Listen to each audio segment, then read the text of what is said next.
We can fight her way through, everybody.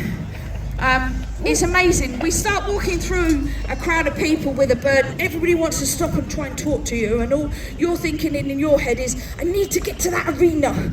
But there we go. So this is Elgood. Harris hawks are the most commonly used bird in this country for falconry. Now, we are not doing falconry here, guys. I cannot show you falconry in this arena because it is illegal to do so. But I can talk about it. So, if we can imagine, we're going out with our friends, with our birds, and there is this beautiful warren in the middle of this field here. And in the middle of this field, we know the rabbits are down in that warren. We've seen them bolting into it as we're walking across the field. So, we then get one of our youngsters that's with us that we've mugged into carrying a box around with some ferrets inside it. And we get them to come up to round the warren, and we keep the birds back at a distance, but we get the young kids to go in and put these really fantastic stinking animals into the hold. Now, as you can imagine, every rabbit down in that warren will jump back out, holding its nose, running like the clappers to get out away from it because of the sheer stink of the ferrets. They do an amazing job, and that's all they need to do is to smell bad. These rabbits come bolting out. And then the great thing about Harris hawks is there can be 5 or 6 of you around this warren, and there can be 15, 16 rabbits bolting out. And the safe thing we can do is let all these Harris hawks go at the same time. Now, you can't mix species of birds of prey together because, as I've said, they will kill each other. But you can let a load of Harris hawks go together and have no problems at all.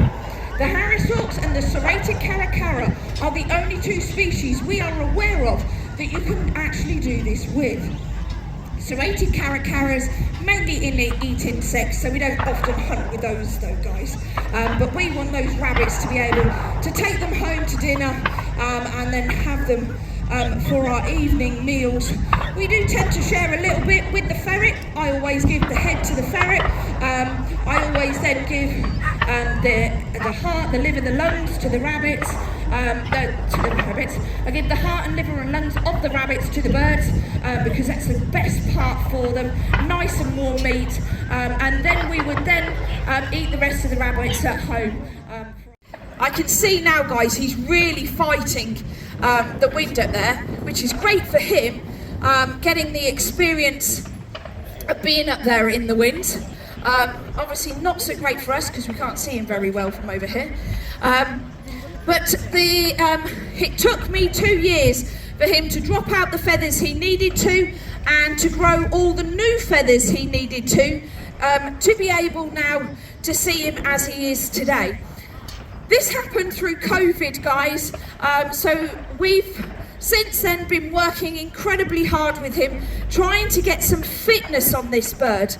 Now, unfortunately, if you know a little bit about birds of prey, you will know that the first 2 years are the most critical for getting any bird of prey fit. So the fact that this bird didn't have that fitness in the first 2 years, we thought we were going to be struggling with his fitness. And I would have said before coming here on Thursday that this bird would never get his fitness, but looking at him today, he's got his fitness. I know we've been working hard. I didn't quite realise we were working this hard with him, that he's now got the ability to be able to sustain this length of time. So all that lying he's been doing to me at home, when he comes back going, Mum, I'm absolutely exhausted, we can now say to him, you're a little bit of a fibber, mate, and get working again. So, can everybody still see him? Yeah, good. Glad that's cleared that one up. I'm hoping he is trying to fight his way back, guys. Though he is now 5 years old, guys, in the scheme of things, the fact, as I said, he lost those first 2 years. He is still a very young bird. We've only been flying him at shows now for the last 2 years. We brought him to this show 3 years ago, where my husband flew him on the day before the event opened. And he was wasn't too bad, but after the day of the show I tried to fly him and he really didn't want to know at all. He was quite freaked out by everything we were doing. So the last thing I wanted to do was to carry on flying him at shows. But I've persisted and persisted with him, and he has been doing really well. But this bird at home, he flies like a pendulum, and all he does is fly from one side of my paddock to the other, backwards and forwards, backwards and forwards. And I personally find that really tedious. It absolutely exhausts me out completely, because I have to keep presenting the lure lots and lots of times for him. I much prefer to see the birds doing this, which is much more natural to them, using those thermals. But unfortunately, guys, I think the wind has got the better of him at the moment. Have we got the GPS out, guys? I don't know if... Soph? Is he out on there? It's Ches. Could you run back and get it for me, please? Now, he has got a tracker on him, guys, just to explain a couple of things. We have a radio transmitter on him. It does not make him remote control. And the other ones I often get asked, does it mean I can blow my birds up? You can imagine, I love blowing my birds up, having spent all year trying to train them to do some flying. And the last one is, does it mean you can talk to them? Well, you can imagine the kind of language when your bird doesn't come back for 2 or 3 days, when it's not playing the same game you are.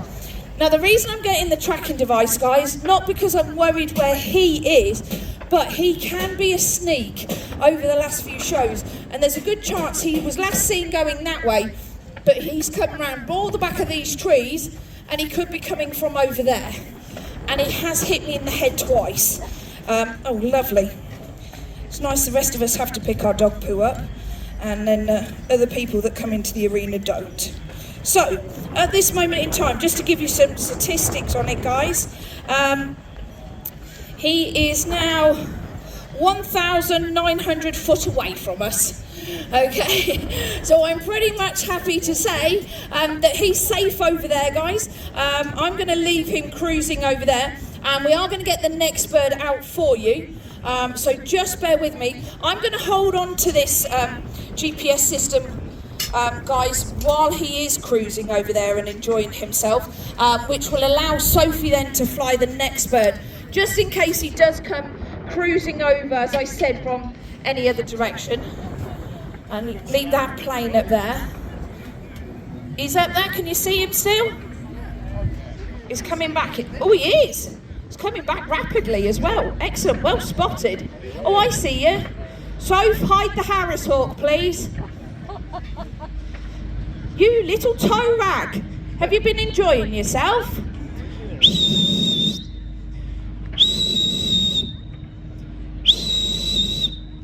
And he's coming back in, guys.